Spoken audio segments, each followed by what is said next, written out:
Hey, what's up guys? Joker here. Today I'm going to be painting the Heatsinks off of a motherboard that I'm going to be using for an upcoming build, which I am codenaming as the Glorious build, which is the theme of it is going to be PC Master Race theme with a black and yellow color aesthetic, and the goal of the build is to be able to run all of the games that came out in 2016 at 1080p and 60 frames per second, and probably some games in 1440p as well, obviously, but the main goal is for 1080p 60 FPS in all of the big AAA titles.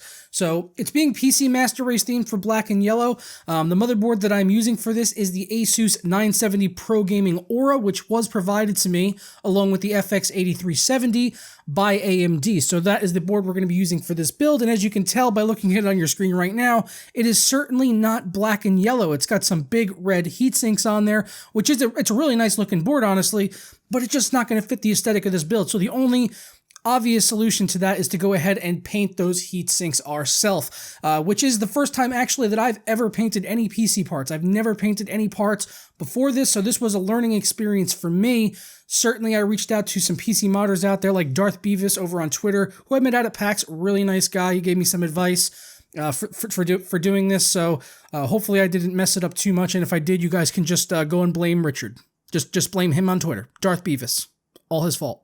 So to get things started, I did have to pull the heat sinks off of the motherboard, which was really easy. There was just 2 screws on the back for each of these, and then I did set the thermal pads aside so that I could reuse those later, because those were absolutely fine to go ahead and reuse, apart from the North Bridge, which did not have a thermal pad on it. That was using thermal paste, so I ended up cleaning that off and reapplying my own thermal paste later on, right before I put the heat sinks back on. Right after I got the heat sinks off, I did go ahead and rough them up a bit with a Scotch-Brite pad so that the primer would adhere better to the aluminum heat sinks, and the primer that I'm using is Rust-Oleum Self-Etching Primer. I picked this stuff up at AutoZone. I believe it was $6 for a can, and the paint that I'm using is VHT Engine Enamel in yellow color, obviously. You can get either of these on Amazon too, or at your local auto parts store, Pep Boys, AutoZone, whatever. If you want to get it on Amazon, I will put a link down in the description below. So like I said, we got the heat sinks off. We went ahead and scuffed them up with the Scotch-Brite pad to help the primer adhere to them, and then I took them outside so that I could get these bad boys painted and looking as glorious as possible for this build. Now, this should go without saying, but if you're going to be painting any computer parts using any spray paint of any kind, you should always try to be as safe as possible. You know, use your eye protection, respirator if you have one available. If you don't have one, you should at least get one of those like white masks like a doctor wears. Just something so that you're not breathing in paint, you know, so your paint is going on the computer parts themselves and not into your lungs. It's never really advisable. And also gloves, if you have those as well, is always good, because I do need to get into some really intricate parts, like on the inside of the heat sinks here, so I'm going to need to be holding the parts actually while I'm painting them, so I just got some yellow gloves here so that I can keep the paint off my hands, because this stuff can be pretty toxic, and yeah, you just don't want to be breathing this in or eating it or touching it really in any way, so if you can prevent that and be safe, always try to do that as well. I don't know why I said as well.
So when it was all said and done, the heat sinks came out absolutely amazing in my opinion. They're not perfect by any means. There was a couple of little spots where maybe it didn't dry properly, or maybe I touched it a little bit too soon, but like I said, this was my first time doing something like this, so it was a learning experience, and I certainly did, have a takeaway from this for the future, which is really to just be more patient. I ended up having to actually repaint the heatsink for the VRMs a second time because I had touched it a little bit too soon for the first time, and it had some really big fingerprints in it, so I ended up cleaning off the paint with some alcohol and the Scotch-Brite pad, reapplying the primer and painting it all over again. So this project ended up taking like an extra few hours that it really didn't need to take because, once again, my first time doing this, and that's knowledge that I can take into the future, and hopefully you guys can take away from watching the video as well. As if you are doing this, listen to the advice on the back of the can, wait the 30 minutes before you go ahead and really start touching anything. Just take your time with it, and don't go and touch stuff too early like I did because I'm a big fat stupid idiot.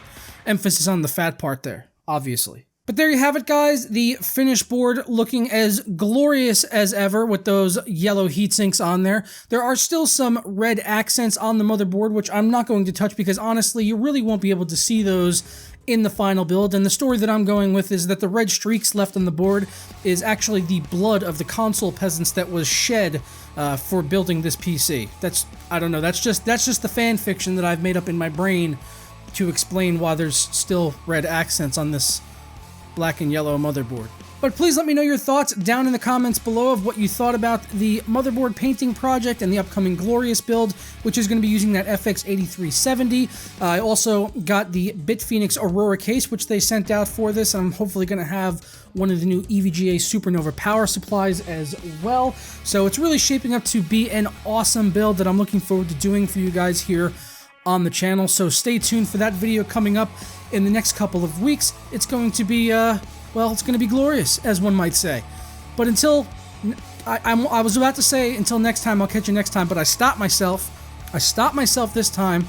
So I'm just going to leave, okay? I'm just going to catch you guys next time. Ta-ra.